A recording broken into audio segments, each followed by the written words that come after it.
Week 2 in the NFL has just ended, and in today's video I'm going to recap anything important that happened. To start it off, the Eagles played the Vikings on Thursday night. The Eagles took a quick lead, and the Vikings could not stop fumbling the ball with 4 fumbles in the game. Then the Eagles decided, hey, I'm just going to run the ball up the middle every single play, and it worked, and they ended up winning 34-28. Then on Sunday, there were a bunch of really close games.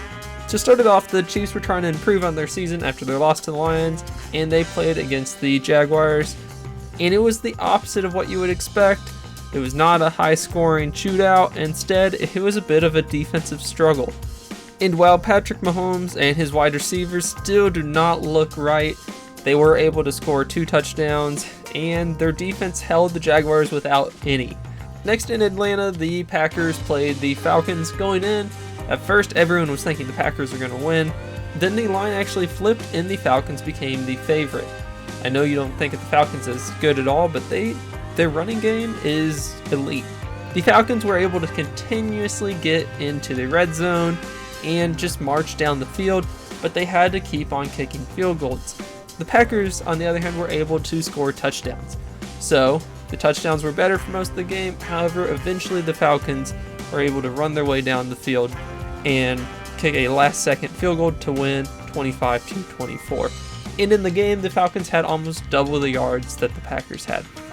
Then in Cincinnati, the Bengals were trying to bounce back after a disastrous loss to the Browns, and they get another division game against the Ravens. And they have to really hate that. 2 tough division games in the first 2 weeks. I would prefer if that was a bit more spread out. Through the first half, it was pretty much all Ravens except for a punt return touchdown that the Bengals had. So going into half, it was 13-10. Then in the second half, the Bengals looked a bit more like the Bengals that we're used to, and they were able to score 14 points. However, it was not enough, and the Ravens had the lead essentially the whole game.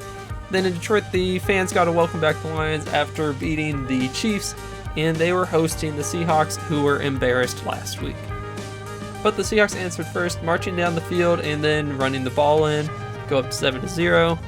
Then the Lions offense looked more like what we're used to. They had several nice passing touchdowns. However, things changed. Then the Seahawks come marching back. They score a field goal. Geno starts to look like how he did last year. He goes down the field, scores a touchdown, and then disaster happens for the Lions, and they have a pick six. But these aren't your old Lions, and they were able to recover.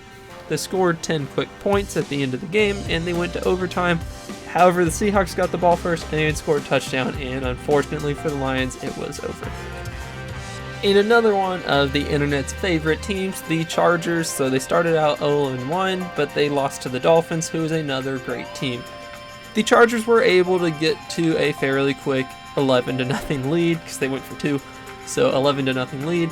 However, after that, Ryan Tannehill decided, hey, I actually do remember how to play quarterback, and I don't want Malik Willis to come in and replace me. And they went into half with a score of 14-10. But the Titans were able to respond to every punch, and they eventually went to overtime, and the Chargers got the ball first. So, as you know, Chargers' awesome offense, they probably just go down, score a touchdown, and win. Actually, no, that's not what happened. The Tennessee Titans' stout defense stayed strong and made them punt, and then the Titans were able to drive down the field and kick a field goal. And then in the battle between the 2 rookies of Anthony Richardson and CJ Stroud, both of the rookies I would say looked a lot better than they did in week 1. Anthony Richardson started off really hot. He scored 2 rushing touchdowns. However, he's putting his body way too far into danger, and he's pulled from the game after roughly the first quarter with a concussion.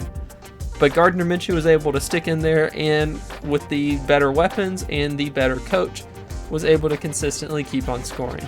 CJ Stroud, on the other hand, he had no offensive line at all, and he had very bad weapons comparatively. So he was able to score his first 2 touchdowns of his career and throw for almost 400 yards, which was impressive given the circumstances. However, the Colts were still able to win with the score of 31-20. Then the 49ers, who looked absolutely dominant in Game 1, play the Rams. And to start it off, the 49ers did what we all expected and scored right away. However, the Rams looked like a legitimate team, and they fought back, and it was tied going into half. The Rams are not what they were last year. They are a real threat, especially when Cooper Kupp comes back. But the 49ers, with Brock Purdy healthy, Deebo Samuels, and Christian McCaffrey, are quite simply one of the 4 or 5 best teams in the NFL. So while the Rams did put up a fight, the 49ers were able to hold on and win 32-23. Then these next 2 crazy games that are between terrible teams, but the games were still crazy. Just started off with the Giants and the Cardinals. The Cardinals started off getting a few touchdowns and absolutely shutting down the Giants offense, making Daniel Jones just look really silly. Like, why did you pay this guy? Because he is terrible.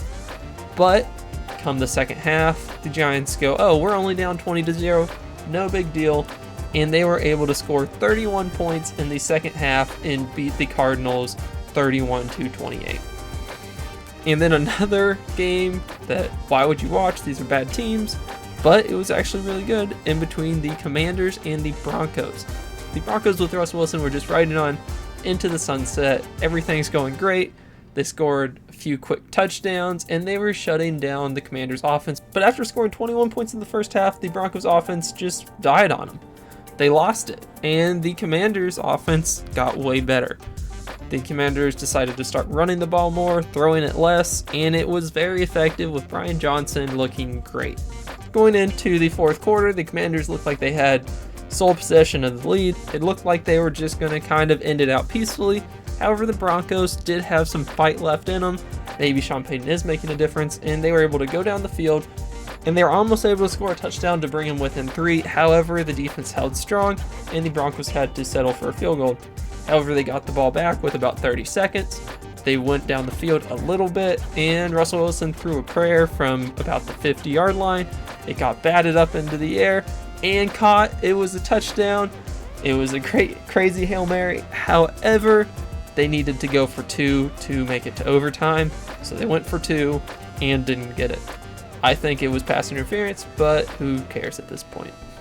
And then there were a few blowouts this week, such as the Bills dominating the Raiders 38-10. The Buccaneers pretty much blew out the Bears 27-7. The Cowboys dominated the Jets 30-10. The score doesn't look like a blowout, but watching it, the Dolphins always felt like the much better team. So anyways, thanks for watching my video. Please leave a like, leave a comment, and subscribe.